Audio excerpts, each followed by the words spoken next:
আসসালামু আলাইকুম এভরিওয়ান, আশা করি সবাই ভালো আছেন। চলে এলাম একটা নতুন ভিডিও নিয়ে। তো আজকের রেসিপিটি হলো হাতের সেমাই, একটু নতুন স্টাইলের, ডেজার্ট স্টাইলে।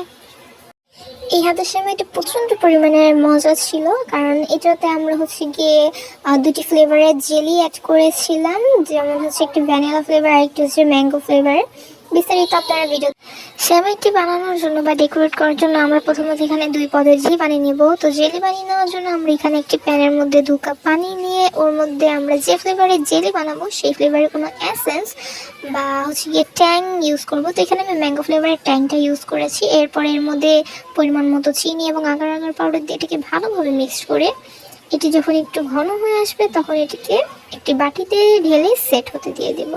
এরপরে সেকেন্ড জেলিটা আমি ভ্যানিলা ফ্লেভার বানানোর জন্য এর মধ্যে একটু অরেঞ্জ কালার অ্যাড করেছি অ্যান্ড ভ্যানিলা এসেন্স অ্যাড করে ঠিক সেম প্রসেসিংয়ে এই জেলিটিকেও বানিয়ে নেওয়া শুরু করেছি। তো এই জেলিটিও আমরা সেট হতে দিয়ে দেব।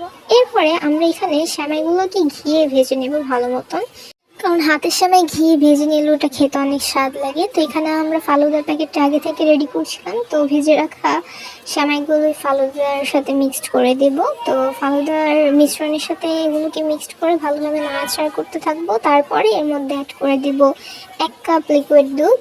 তো এখানে লিকুইড দুধ আপনারা ইউজ করতে পারেন বা চাইলে গুঁড়া দুধটাকেও লিকুইড বানিয়ে দেন ইউজ করতে পারেন।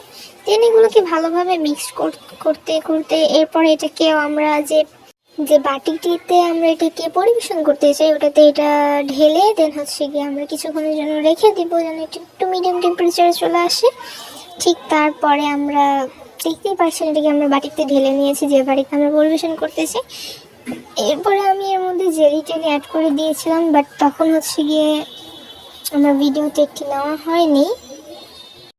তবে এই সুইট ডিশটি অনেক বেশি মজা ছিল, অনেক বেশি। তো আপনারা সবাই বাসায় ট্রাই করে দেখবেন এবং আমাদের ভিডিওটি ভালো লেগে থাকলে লাইক কমেন্ট এবং শেয়ার করে দিয়ে আমাদের পাশে থাকবেন। সবাই সুস্থ থাকবেন, ভালো থাকবেন। আল্লাহ হাফেজ।